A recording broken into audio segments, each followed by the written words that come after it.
So this week's game is, we're coming up to the 30th anniversary of this week's game, probably about the time I managed to pull this podcast together. It'll be the 30th anniversary of this particular game. It was another double header against the former Rangers Football Club, where we won. We all seem to do well in those sorts of double and triple header games. And I'm joined again by Anthony Murray to talk about it, because he's done the homework that I haven't. And our special guest this week to talk about this special game is Kevin Schofield. How you doing, Kevin? I'm good, Brian. How are you? Or should I say Harry? Oh, it doesn't really matter. I've long gone beyond caring as to whether I'm Harry or... Actually, it's quite funny sometimes because people call me both during the course of this podcast. So, yeah, long gone beyond caring. So this game, Anthony's going to set the scene in a minute. But do you want to give us a wee bit of your scene setting on it?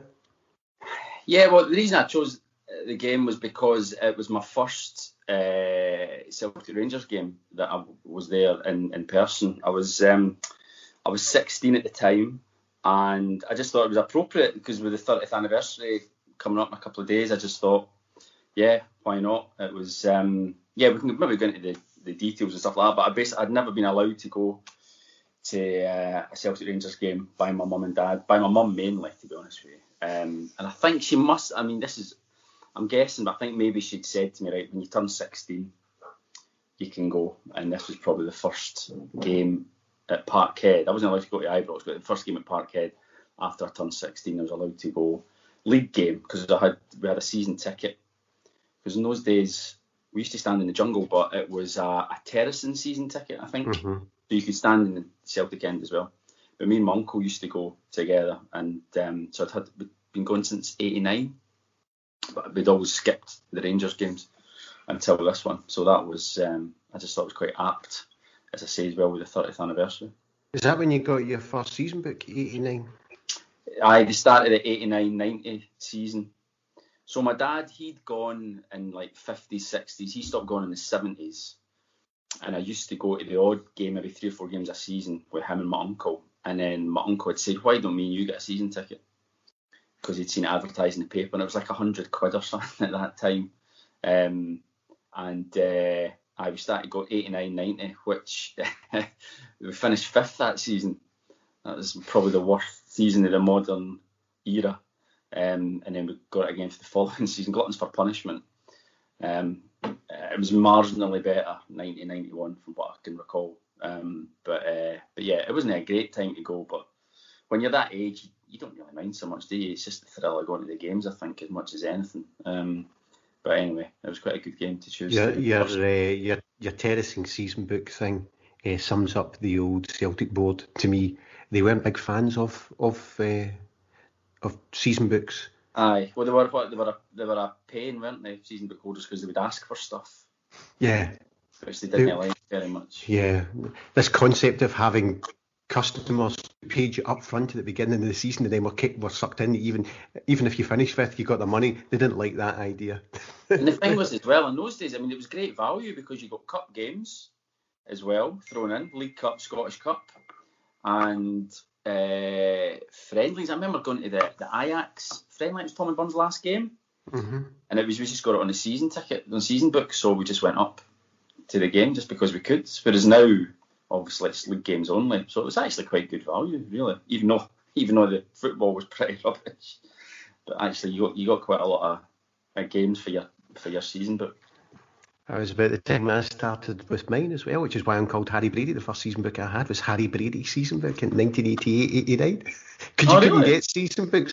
There was a huge big waiting list for season books. And my mate said, my dad's got to the end of he's come up in the waiting list. Do you want his season book? And I thought, well, how can I get his season book if he's just got to the top of the waiting list to have a season book? Then they explained to me that there was only a small number of season books that they had.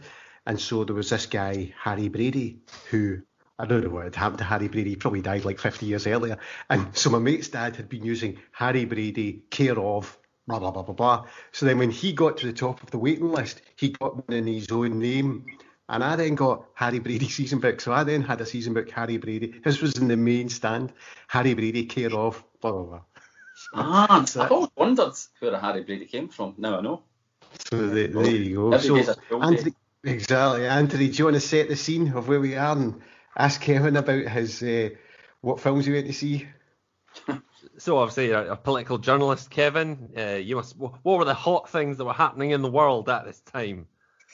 Well, 1991. Go wait till I think. I mean, I was 16, so I guess I wasn't terribly politically engaged. I mean, it was a year before the 92 election. I mean, it's funny, isn't it? I mean, what I recall growing up, there was never really independence was kind of seen as a real fringe interest, whereas obviously that's not the case anymore.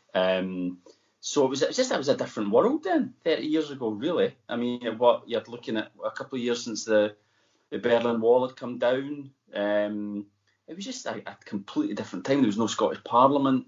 God, it makes me feel really old when you think about it. But it's just Scotland was just a completely different place. And Scottish football as well was, all right, Rangers were, what were we going for, 3 in a row that season? But it was still pretty competitive. And Aberdeen nearly won the league that year. And even though we weren't competing, but other teams like Aberdeen at that time were able to compete with Rangers because the financial gap wasn't as big as it is now. So trying to think who else. So what, George Bush would have been in. George Bush Senior would have still been the president. That really makes me feel old. God Almighty. We've been through his son since then. Jesus. Maggie Thatcher would. No, she went in 1990, didn't she? So it would have been John Major would have been Prime Minister. And as I say, probably Labour, I'm guessing, were probably ahead in the poll because everyone thought 1992 was when Labour were finally going to win an election. Obviously, that didn't happen. So that's pretty much what I remember politics-wise. But like I say, I was 16. I was in 5th year at the school, so I was maybe my political interest wasn't quite as intense as it was in later years. Right, I've done the research because obviously I was only 9 years old when this game was played, but I've gone and done a bit of research. You're right, the first Gulf War is fizzling out. You know, the Americans are saying we've won, Saddam's admitting we've lost. We never hear from him again. Ayrton Senna wins the Brazilian Grand Prix for the first time. 3 days before the game, a Frenchman called Antoine Griezmann, who goes on to win a World Cup, is born. Wow. A bit of news. Leo Fender from Fender Guitars dies that week. Little bit of knowledge. Remember that. There's one thing that'll jump out at people. Remember at Christmas time, I don't know, in my house, Dad used to buy the TV Times and the Radio Times. Yeah, that's right. Yeah. To get both all the channels, because this is the month that monopoly expires. So for the first time ever, you would only have to buy the Radio Times or the TV Times this March 1991. That is a big thing for people in Britain at this time. That must have been one of the things that transformed the newspaper industry, Kevin, because suddenly the newspapers, that would have probably coincided with the newspapers doing their weekend supplements when they start doing loads of TV stuff. Yeah, but because Radio Times at that time was just the BBC. Yeah. Wasn't it? So you got BBC One, which was only 2, BBC One, BBC Two. God almighty, I sound like my dad talking about stuff like this, when we only had 4 channels, and in those days, which was true before Channel 5. There was literally 4 stations, as we called them, really, on the telly in those days. And the TV Times was the ITV version, wasn't it? Aye. And also on this day, Sergei Bubka breaks the world pole vaulting record. I think everyone remembers old Sergei. I remember Bubka, yeah. Moving on, you said you've done a little bit of research into movies that were out last week. Well, the number one was it Green Card, I think, according to my research anyway. Well, it was 21st of March, according to Wikipedia, the 21st of March 1991, the top box office movie was Green Card, which was Gerard Depardieu and Andy McDowell, a romantic comedy. And in the week after, the 28th, was Look Who's Talking 2. Yeah. That's the one I had written down. Yeah, that was So what was that? John Travolta? Was that John? No, wasn't John Travolta? Was it? John Travolta and Ted Danson. Tom Selleck. And no, it was the guy who Die Hard did one of the voices. Oh, did he not do the baby voice? Yes, or something like that. Bruce Willis. Yeah. Yeah, that's right. That's right. Not a classic. Younger listeners, No. don't look for it. Another film that was big in Britain that week was a film called American Friends, which was written, produced, and directed by Michael Palin. But I've never heard of it. So despite having a Monty Python involved, it disappeared from memory apparently. And the following night, I'm currently looking up IMDb to try and find out what American Friends was. But literally the night after the game, or 2 nights after the game, Dances with Wolves wins the Oscar. So it is a film that has probably stood the test of time as a relatively good film. That was huge. Kevin Costner, he was massive at the time, Yeah. which was news for Kevins everywhere, you know. I think that was the last film I saw at the ABC in Sauchiehall Street. That's now the O2 Academy and that's now burned down. It was huge. That was an enormous cinema. It was absolutely enormous. You don't get cinemas like that. American Friends, yeah, I'm looking at it just now. Have no recollection of it whatsoever. Yeah. Much more interesting than the movies is the music. Kevin, you said you'd looked into the music. Yeah, but again, it's a bit naff, really. Is it? Number one. Last week we did the game from 2011. And it was just that I'm just staring at it blankly, like, oh, how am I going to pretend I've heard of this? Whereas I look at this, so when I was 29 years old, did not make an impact on me. When I was 9 years old, I'm looking at this list like they're all classics. So Chesney Hawkes was number one with the one and only. That's the following week, yeah.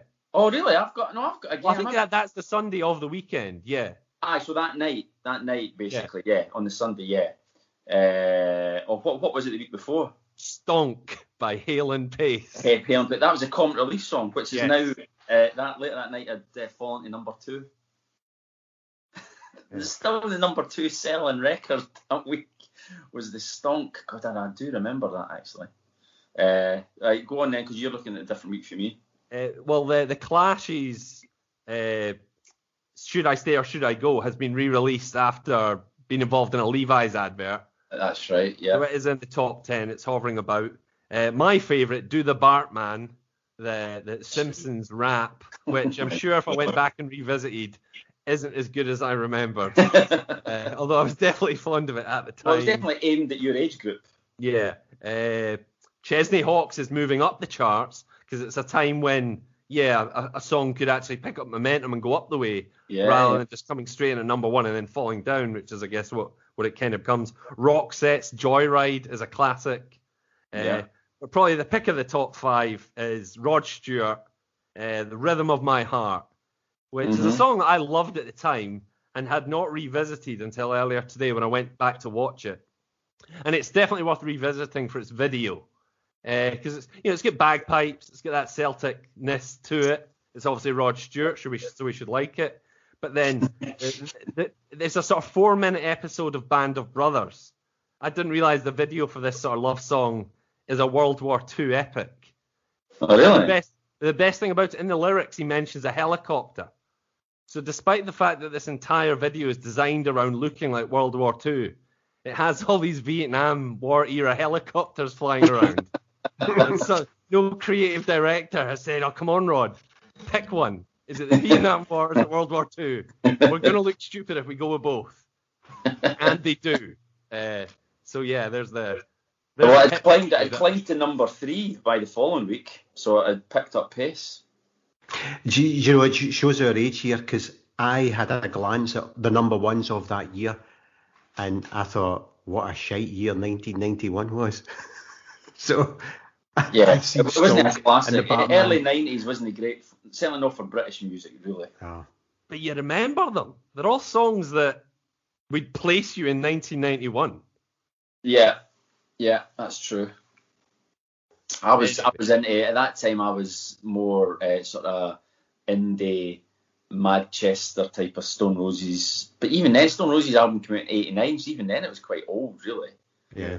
There was a hiatus. I always think, I remember 91, 92, thinking to myself, my God, early 20s, and I don't want to listen to Radio 1 because it's shite. And then 94, bang. You're an old fogey. A young fogey. Bang, Oasis come out, and then everything changed for about 5-6 years, 4 or 5 years in music. So, God, we sound just like Celtic dads, really, don't we? We It was do. better in the 1990s, kids. Yeah, when we finished fifth. Don't you dare come out of a stadium and say that's the worst performance ever, because I saw us finish fifth in 1989. We were rubbish, but we were happy. That was the main thing. You got to remember that. So on to the game. Have you watched the game back, Kevin? You've watched it, Anthony. Well, yeah, I did. I did watch it back because some kind soul has put the whole thing on YouTube. And the other thing that strikes me is that is almost the forgotten game, because the one the week before is the one everybody remembers, with the St Patrick's Day massacre with 4 sendings off and everything like that. And that is the one that everyone, when you think back to that week, I guess, out the 2 games, that's the one, even though we didn't beat them as comfortably as we did the following week, that is just the one that people remember. I think maybe because as well, there was more riding on that game, because it was basically to save our season. You know, the league was gone. It was a chance to knock Rangers at the Cup, the only trophy that we could win that season. So that's the one people remember. But obviously the following week means more to me, because it was the first Rangers game I'd been to, and it was a great result. But yeah, it was the other thing as well, and I did check it on Celtic Wiki, and it was, as I'd remember, we'd been on a great run from about New Year. Lost the New Year's game against Rangers, and after that we went on a really good run, clean sheets, victories, and we kind of peaked at this game we're going to talk about. That was the kind of, and then it all went downhill again after that. But we were on a really good run at that time. The team was playing well. McNeil had got a sort of defensive formation that was obviously working well, because they had so many clean sheets. Big Paul Elliott was playing. Dovchik was kind of playing the sweeper role. And as I say, the season peaked at that moment. Sadly, it still had another 2 months to go, and it was all downhill for there. But it was, but anyway, it was still a very enjoyable experience for me.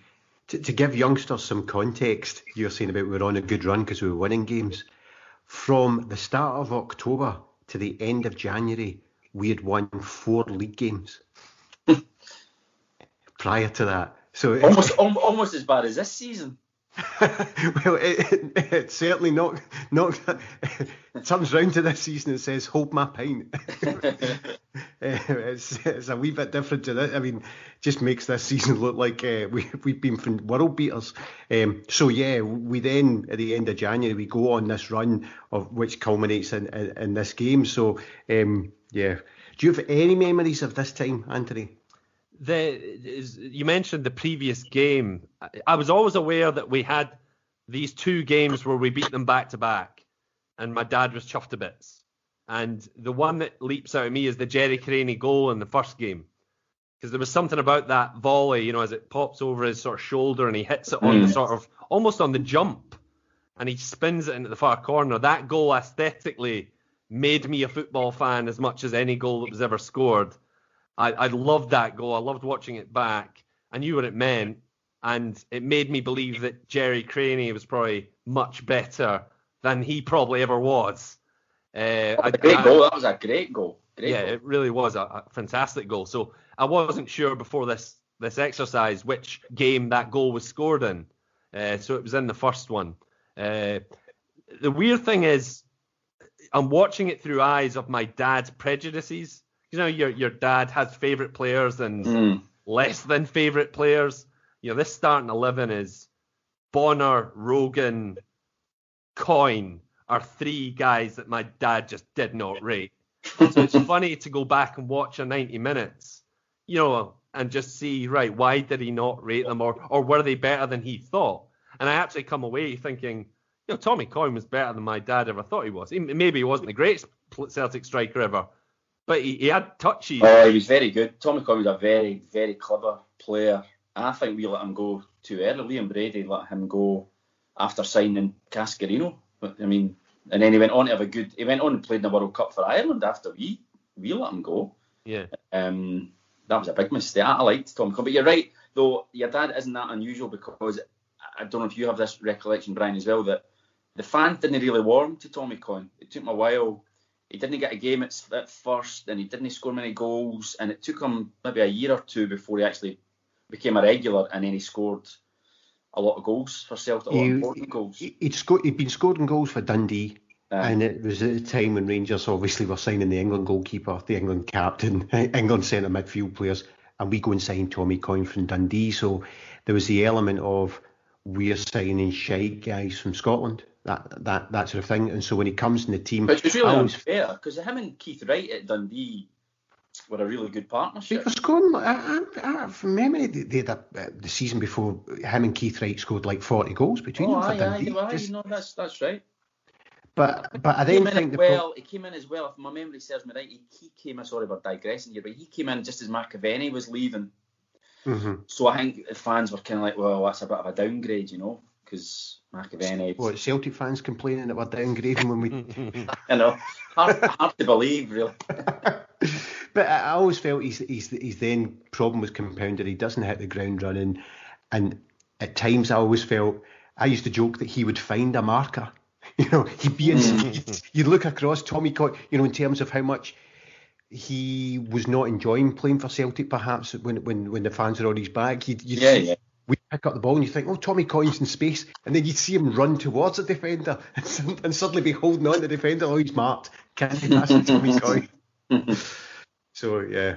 And I guess I kind of remembered the slightly fatter Tommy Coyne at Motherwell years later, who, again, showed moments of class, but always looked slightly heavy. And this Tommy Coyne's kind of lean and big. He looks more athletic. So, he was just a very cultured player, actually. Good football intelligence. And I'm sure he was with Motherwell when he went to the World Cup with Ireland. I'm sure he was. And I'm sure he also scored to knock us out the cup when he was at Motherwell. So he got his revenge, as so often happens with Celtic. We sell players and they come back to haunt us. But yeah, I liked Tommy Coyne. He was a good player, and at that time, the game we're talking about, he was in a really rich vein of form. He was our main striker. So I set off watching this entire game on YouTube, and my plan was, right, I'll scribble out the formation. So I kind of preempted it in my head. I was like, oh, it'll be 4-4-2. That was my stupid assumption. And then I'm scribbling names down as I see them. I'm like, oh, there's he's there. And I get to this point where I've got 10 players, and I cannot work out who the 11th is, because he's just not in the game. And then Anton Rogan scores. And it's like, all right, he's the 11th. And at that point, I'm like, well, then Derek White's not at left back, and I'm having to play chess with my team, because I'm like, I don't know where anyone is now, because I'm confused. So I don't really know what the actual formation was, because if it was 4 at the back, which I don't think it was now, I've no idea where Derek White was playing. And if it was 3 at the back or 5 at the back, I still don't know where Derek White was playing, because he just wasn't in the game really. Yeah, well, it was. I just remember at the time it was, I think, because Dovchik was signed as a left back, but he was another cultured player, great left foot as we all know, but he was a really, really clever, good footballer. And Billy McNeil played him. I don't know how it came about, but anyway, he ended up playing at sweeper behind Elliott and White, and you had Rogan on the left, and I think in this game it's Mark McNally. Yeah, it would normally have been Chris Morris. So what age would McNally have been in this game? Oh, young player, late teens, early 20s. Yeah, about that age. Yeah. And it's Anton Rogan's 25th birthday. Was it? It's literally his birthday. That's all the headlines on the Celtic wiki. They all lean into that heavily. Yeah. It was a great day for Anton. And then you've got Joe Miller down the right, Collins and McStay in midfield, Coyne and Craney up front, and Bonner. A Bonner who has a great game. He comes and catches everything. Aye. Wow. There's one in the second half that he misses that Spencer gets cleared off the line. Yeah. But other than that, but he has a great save from Goff in the first half. Yes. Or 1-0 at a time, and Goff wins a header in the corner. It's going right in the corner of the goal, and Packy gets down and saves it. He did have a good game. One thing you do notice about these games as well is how many times goalies kick for hand, which you never really see these days. They're just hoofing it up the park. Yeah, it's surreal watch when the pass back rule exists. Yeah. How did any team that ever managed to get a 2-0 lead and the pass back rule existed, ever blow that 2-0 lead. No. I don't understand how that happened. Yeah. You think the rest of the game, you just tap it back to the goalie. It's just kill time. It is like watching a different sport. That was the point, the very point I was going to make. Whereas now, I don't know if it's Guardiola changed it or whatever, but it's just everyone's on the ground now. Whereas and the amount of aerial battles, I mean, God forbid, in years to come, these players could well have real problems because the amount of time the ball is in the air and it's just heading it back and for it. It's just unrecognisable for the way that they play football now. I think some credit has to then go to Tommy Burns in the sense that 5 years later, if you go back and watch Celtic games from 95, 96, Tommy Burns' team is playing proper football. Oh, aye, yeah. At least domestically, we're pinging the ball around and we're really, really quite good. So the time jump from there to then is significant. But this game is a proper old Glasgow Derby where you're lucky if you have one nice touch, then you're either getting fouled or making a poor choice with the second one. Well, also it doesn't help that the park is a midden as well. And I mean, again, it's unrecognisable. They play on like bowling greens now compared to. The centre of the park, right up the middle, is just, there's hardly a blade of grass and it's all rutted and the ball's bouncing all over the place. I mean, and McStay has a brilliant game in this game and it really makes you appreciate what a great player Paul McStay was because to be able to get the ball down when it's like that underfoot and play passes and it's, Jesus, what skill, They are, it is Dovcek's left foot, Collins' left foot and McStay that stand out as the tiny moments of brilliance in a hectic football match. And I'd probably say at the Huns end, you see the quality of a player like John Spencer, who actually was technically, a good footballer. I think he was quite young at the time. Yeah. He has some nice touches. But the rest of the Huns... John Spencer would have been 20 at the time. Well, he went on to play for Chelsea, didn't he? He had a good career. Yeah, of course. Down in England. He was in my class at school, but he was sort of 6 months younger than me, so that's how I know exactly what age Spenny would have been. There you go. I bet he was. I mean, that's the other thing as well. Obviously, because Rangers have got so many players sent off the week before, their team was very much changed for the 7 days previously. So you ended up with Davy Dodds playing at centre half, which he had an absolute shocker again. Coyne just had him on toast. So talk us through the game, Anthony. You've watched it. Talk us through this fantastic. Anton Rogan is Brendan Rodgers' son is named after Anton Rogan. Well, if you believe Brendan. We've only got Brendan's word for that, so we'll have to take it at face value. So the game starts. It's here, there, and everywhere. Oddly, the pattern emerges that all of Rangers' crosses come down their right, and all of our crosses come down our right. So Joe Miller actually starts the game really well. 15 minutes in, you'd think, oh, this is a Joe Miller masterclass.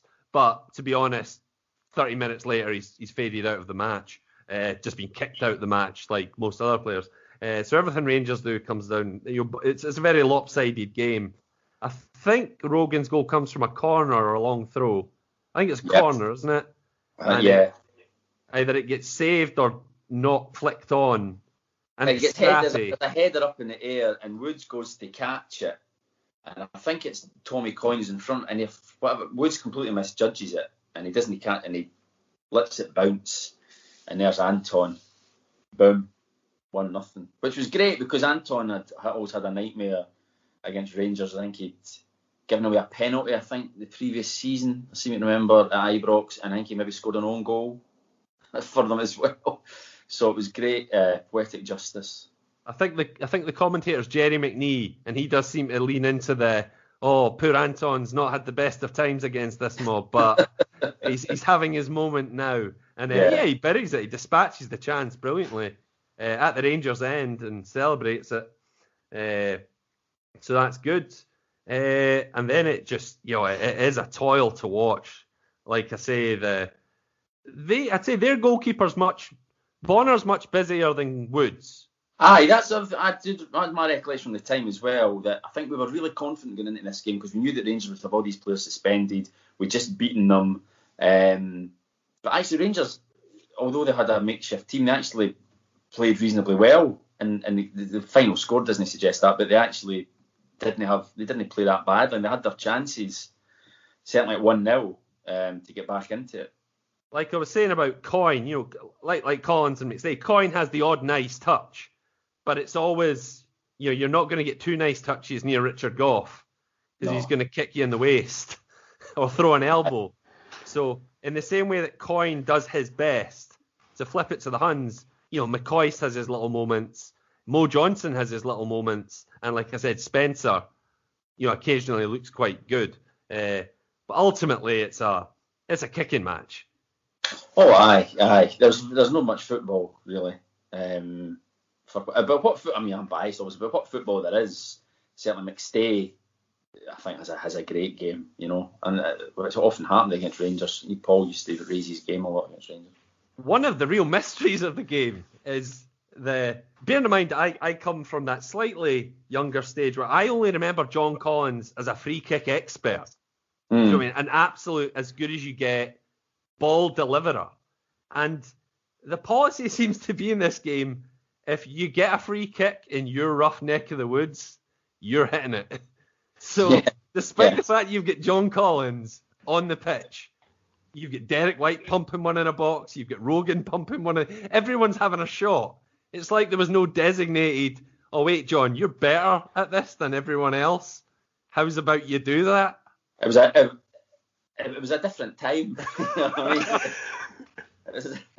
I think there was much. I don't think there was as much planning into how teams played. Certainly my recollection of going to see Celtic at that time, they didn't play like there was a lot of planning had gone into them taking the field. There was a lot of making up as you go along. I remember hearing an interview with Murdo MacLeod actually when he was talking about it's not that far on that Venglos is at Celtic, that Wim Jansen and Murdo MacLeod are at Celtic, but the transformation in football in that period from the early 90s to the late 90s, that's when it goes through a transformation of being a different sport. During that time.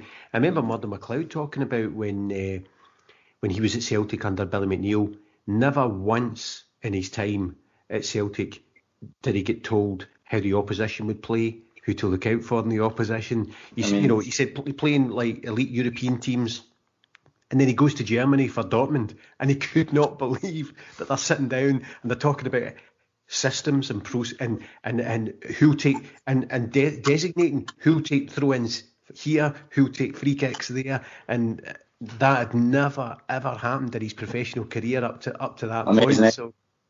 And we wonder why we went backwards in Europe. It might also explain why, because that was the other difference about when Rangers were really shite when the new Rangers were really shite in the last few years, and us. I remember that talking, even on the podcast, about the fact that we just kept beating them in recent times was really unusual, because even when we were shite finishing fifth, we still had a double header like this where we beat them twice. Their ability to lay a glove on us up until the last 18 months is quite remarkable when you compare the gulf between our two teams back then, when they were running away and pushing, trying to go for European glory, and we were nowhere. No, you're right. Yeah, I mean, we actually had some good results against very good Rangers teams in those days. Even the season when they nearly got to the final of the Europe Champions League. We beat them. Andy Payton scored. I mean, it was amazing, really. Yeah. You're right. Comparing it to the results we had against them when Rodgers was the manager and stuff, it was they just couldn't get near us. The other thing, St Patrick's Day Massacre, this game, the game we did last week with Anthony, the other common thing that comes through, see when Rangers are getting beat, they don't like it up them. They get sent off. When Rangers are getting beat, they are really bad losers and go around and start kicking people and getting sent off. Well, the sending off in this game was a bit of a strange one. So the other thing was, I do recall a lot of, I don't know, maybe it might be Not the View, or there was a lot of Celtic fans had red cards with them that day, and I don't know where they'd come from. And there was almost an expectation that Rangers will get a player sent off today because they got 3 sent off the week before. And Nisbet gets sent off in this game in the second half. And when you see it, it would definitely be a red card now because it's a horrific tackle on McStay. Catches him really late. But it was quite unusual at that time because players used to get, they were allowed to basically have a few bad challenges before they'd maybe get booked. And then they'd get away with a few more. And they'd really need to, almost pull out a gun and shoot somebody before they got sent off. Whereas Nisbet, I think, and he says it, you watch it when after he gets sent off, he's going, it's my first one. He just booted me. And nobody could really believe it, or we were enjoying it, obviously. And he gets sent off. And after that, that's when Rangers start to lose the plot a wee bit. And I think if he'd wanted to, the referee might have even sent off 1 or 2 more. But he was probably thinking, we can't have a complete repeat of the week before. But you're right, at that point, I think it was 2-0 by then. And Rangers they just gone. They were just gone round just kicking Celtic players. Yeah, there's Ian Ferguson has an absolute assault on John Collins. A proper modern day red card every day. There's one as well, Goff, who's been booked and goes over the ball on Coyne and stamps on his ankle. Nothing happens. Away you go now, Richard. No, don't you be doing that again, type of thing, But the other thing with Goff is Coyne and him are clearly going, elbow to elbow and winding each other up. But every time it ends with Goff throwing an arm, not necessarily an elbow in the pus, but an arm in the neck, an arm in the chest, just a thrown arm. And he literally could have got, I scribbled down 6 yellow cards easily. Even in the standards of the time, I'd say. Yeah. I don't think Richard Goff ever got sent off for Rangers. I might be wrong, but I don't remember him being sent off. But my recollection was he would always get booked, and then that would be it. He would kind of get given card. Well, maybe that's my memory playing tricks with me, but I don't remember him ever getting sent off. But he definitely could have sent off that day, definitely. One observation I'd have, both Goff and Coyne are kind of rocking the same kind of ginger mullet. Yes. And I'd never noticed this before, but I think, in shampoo adverts, you'd hear the word volume. And I think Coyne must have bought nicer shampoo because his has got a bit more volume. A bounce. Yeah, there's a little bit more air in there. He looks better than Goff does, anyway. And what I quite like is, I think Ian St. John is the co-commentator. That's right, yeah. And he's basically shits all over Goff. He's like, he's for a guy who's so good in attacking corners, he's rubbish at the back. He really doesn't rate him. He clearly doesn't rate him as a top central defender defensively. Yeah. So he heaps this praise on him, then shits on him. He has helped, though, by the fact that he's playing next to Dodds, who is like a joke centre-half. So he makes Goff look like Baresi in that game, I don't know why David Dodds played. I don't remember him being a centre-half, but Souness played him at centre-half that day, and he was just abysmal. Dodds is rocking a moustache that must be one of the worst choices in the history of football. Yeah. What is he thinking? Yeah, it's that was the guy he had a bit of a nightmare that day. Anyway, we get to the second half, and Celtic get a second goal through. You tell me, Kevin. Joe Miller. Do you want to describe it? Yeah.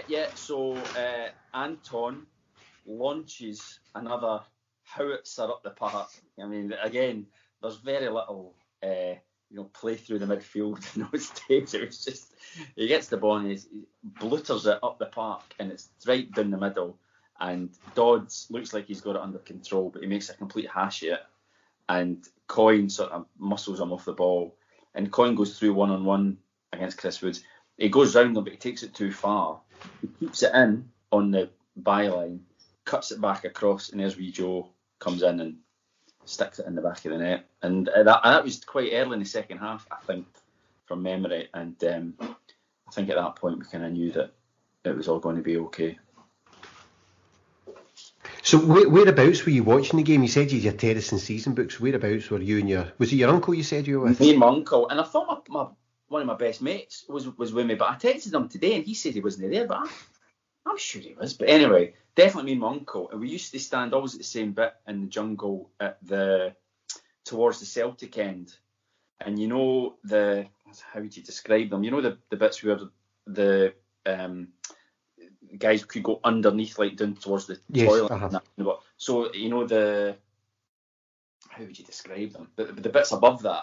So there was no one in front of you. Basically, you were at the wall, and you could look down on the bit where the guys were walking underneath, if you see what I mean. I don't know how you would describe it. It was like a kind of wall, and it made sure that there was never anybody in front of you, so you had a great view.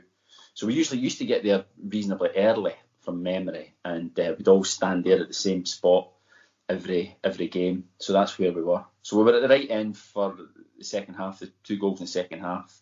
We were kind of in line with where wee Joe stuck it in, and then later on, Coyne got his goal.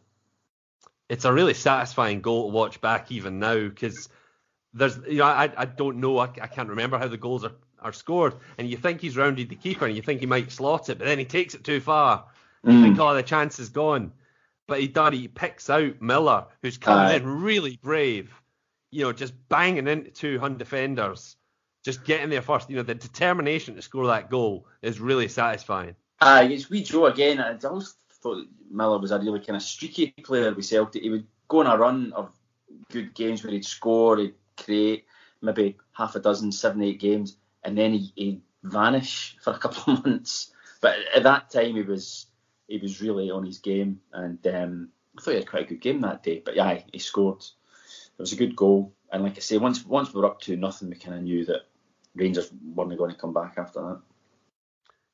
And then the third goal that closes it out is Tommy Coyne's goal. It's a cross by, I think it is Joe Miller, isn't it, down the right? I think it is. Or does Joe Miller, I think, cuts it back to, might have been Paul McStay, and he clips it in first time, and Coyne, free again, I think it might have been Dodds, who's trying to mark him, and he just gets up above him and buries it for about 6 yards, and that was it. It was party time after that. It was great. And what other things? Well, it was a beautiful sunny day as well. It was just perfect. It was just a great day. Yeah, that was in the 85th minute, and it really is. It's a textbook header straight down, towards the keeper's feet, and no chance. It does say it's his 14th goal in 22 games, so he had started relatively prolifically. That's not a bad return. Oh, yeah, and he had the season. Was it Liam Brady's first season, the season after? And I think that was the season him, Craney and Charlie Nicholas all scored 20 goals each, which is pretty good going, really, to have 3 players scoring 20-odd goals. But I like Tommy Coyne.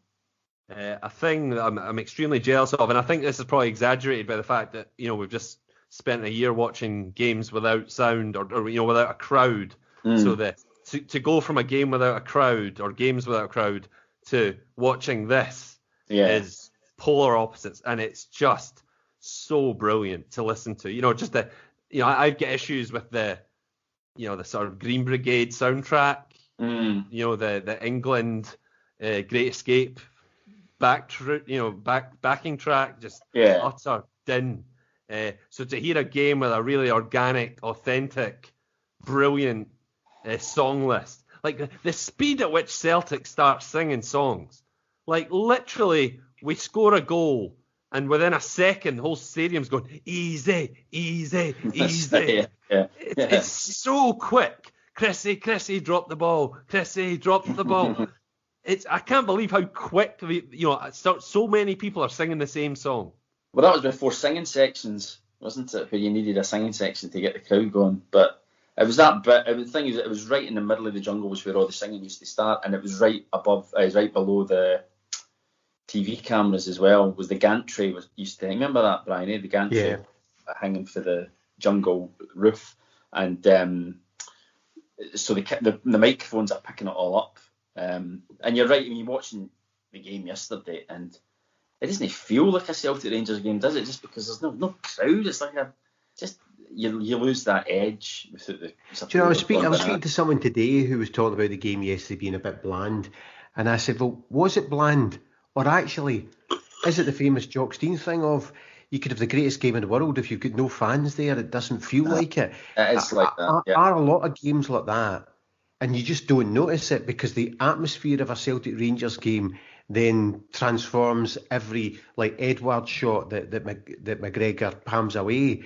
Can you imagine the atmosphere in the stadium straight after that? And that's the thing is as well, as the players would then get a lift from it as well. And I'm not making excuses. We've been rotten this season, but I think that's definitely been a factor. Probably a small factor, but it's been a factor. When you didn't have the fans behind you cheering you on. I actually think the lack of fans, to digress on to the current season briefly, I think the lack of fans has had a bigger impact on Rangers by not getting on their backs. Last season, Tavernier said that the problem was they couldn't cope with the pressure. Can you imagine they were playing Kilmarnock a couple of months ago, and it was 1-0 with 10 minutes to go. That's the game that they dropped points at last season because the Bears are starting to get on their back because they're all uptight and all nervous. I reckon their unbeaten run in the league is largely contributed by the lack of supporters giving them a hard time, getting on their back, putting pressure on them. Yeah, maybe. But, I mean, although in saying that, would you not think that the Celtic, certainly this season, the fans would have been on our backs as well with going for the 10 in a row and the performances being rotten? I don't think the fans would have been. No, it'd have been very different. But you're right, Anthony, about it is when you're watching it on the telly, it just reminds you why you can't wait to get back inside grounds. No, but then you wonder how long it'll be before we get full capacity. And hopefully no long. Soon, I hope. Definitely makes a big difference. So what would you have done at the final whistle? What would you and your uncle and your pal, maybe your pal, maybe you get separated in the melee. That's why he doesn't remember it. Well, we probably waited. We usually waited, like a big game like that, would wait until the crowds had gone a wee bit before we started, rather than going. But then again, a big result like that, the fans don't want to leave. So we'd have been there for a good 5-10 minutes, I would have thought, after the final whistle. Just drinking it in, just giving it the big yee-ha. And it was great. And like I said, that at that time, we thought, oh man, this team's really going places now, finally, But then the next game, and I don't remember this, but looking at the Celtic wiki, the next game at home to Motherwell, we go beat 2-1. And that was Celtic at that time, It was just, you never knew really what you were going to get, and the whole season just we didn't win the cup, we got beat off Motherwell in the semi-final of the cup, and it was just, so that was the high point of the season. But that week, basically beating Rangers twice. I get absolutely drenched at Hampden. Me Motherwell too. in the cup. Yeah, I was at both the games. Yeah, and we got soaked. Certainly the second time, got absolutely soaked. Oh, and beat 4-2. Oh God Almighty! It was absolutely horrendous. Do you know, for some reason, the replay, there was me, my brother, and my future sister-in-law, who's not from a particularly Celtic sporting family. It was the three of us were at it for some reason. I just remember getting soaked. It was just awful. It was just really awful. Soaked to the skin. I think it stopped raining all night. Soaked to the skin. Anyway. Yeah. So. So any other? I mean, that was your first Celtic Rangers game. So any particular thoughts on it? Well, I was really lucky because, as you remember yourself, at that time, after the centenary season, Rangers had the whip hand. I think that was their first league win over them in a couple of years. 2.5 years, and it was probably a good while before we beat them again in the league. Actually, it was. So I was lucky, really, to pick that game as my first one, because there was plenty of other games at that time playing Rangers when we got beat, home and away. It didn't really matter. So it was fantastic. It was. But I remember going into school the next day and just high as a kite, talking about it with your mates. Oh, you see the game, blah blah blah. And it was just, what a thrill it was, But like I say, very quickly the season just fizzled out. So that euphoria didn't last very long. And you think about it now, 91 that was another 4 years before we even won another trophy, another 7 years before we won the league again, and you could never have foreseen the success that we've had in the last 20 years, really. At that time, it was just seemed so far away. But within 3 years, we were nearly gone bust. Then with Fergus going in to save us 3 years later, a remarkable time, really, when you think back on it. It was quite astonishing what the club went through. But so moments like that meant a lot more at that time, just because they were so rare. Beating Rangers was a huge deal at that time. When that was probably the highlight of the season, really, because we weren't actually winning any trophies. That was when, during that period, that was your winning of trophies, was beating them. It was like winning a trophy. It was. I mean, as sad as it is to admit that, it is true. It was. And then the only other that season as well, went to the last game of the season, them in Aberdeen, and you were obviously hoping that Aberdeen would do it. But even then, that turned to dust, and they just won that day. So it just seemed like a thoroughly miserable time. Was that not the summer night? Did Big Billy not get the sack that summer? Oh yeah, I think that Big Billy went. Yeah, that summer. And yeah, it was just all really grim, really. You get any specific things that we pulled out from watching it, Anthony? Apart from we were all on terraces. One of the things that jumps out is just the no numbers on a Celtic shirt just looks so good. Yeah, numbers on the box. Really just cool. Brilliant. The hoops, it's so unique and it looks class, and it's a shame that we had to do away with it. The only other thing I noticed, I saw a lot of adverts for Rukinor. The sport brand Rukinor was advertised heavily, which only jumps out because I remember around this time I got my first ever pair of shin pads, and they were a pair of Rukinor shin pads that I wore from about P5 to about, I don't know, probably my postgraduate life at university. I had these shin pads for ages, but Rukinor was all the rage apparently.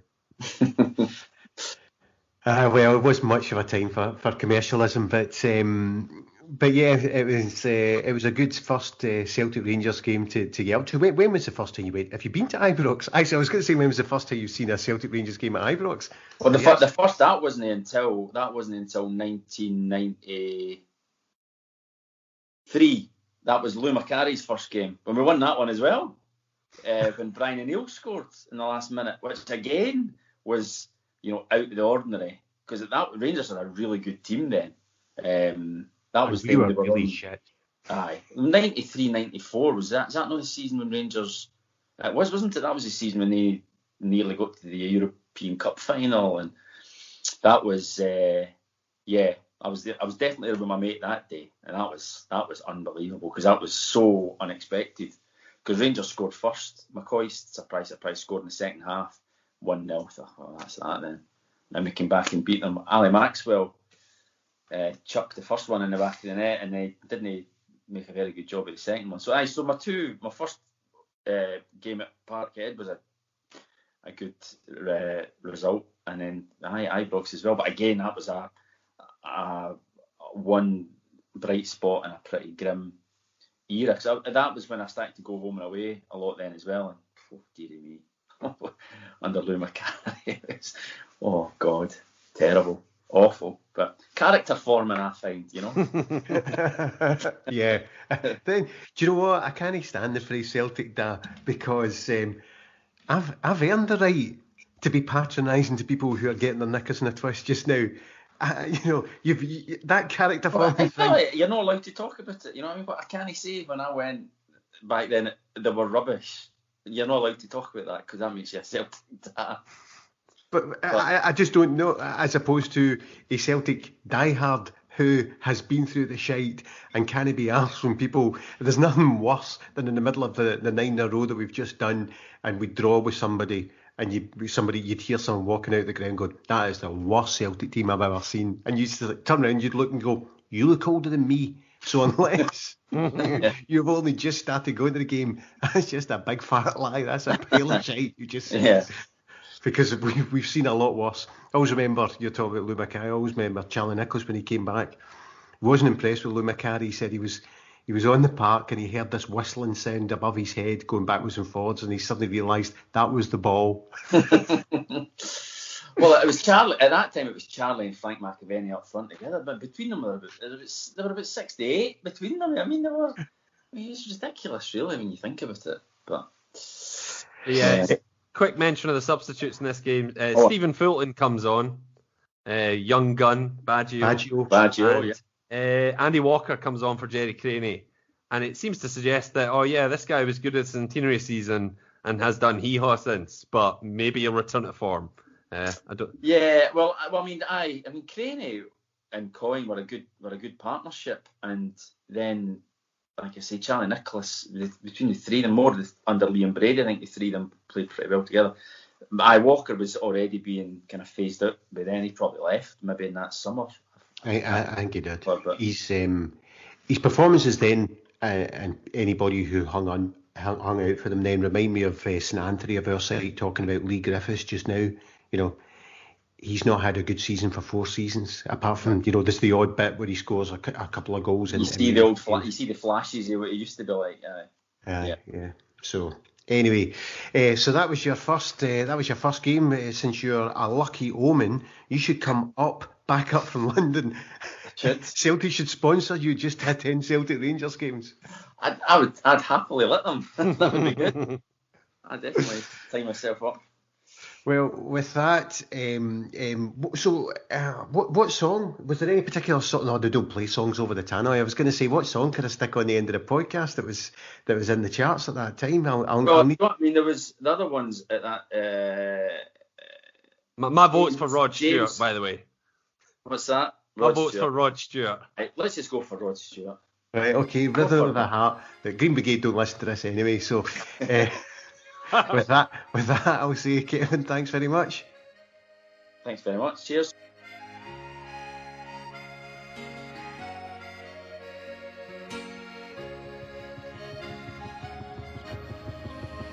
Next time on The Game, Lawrence Donegan will be discussing this match with Mark and I.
be said.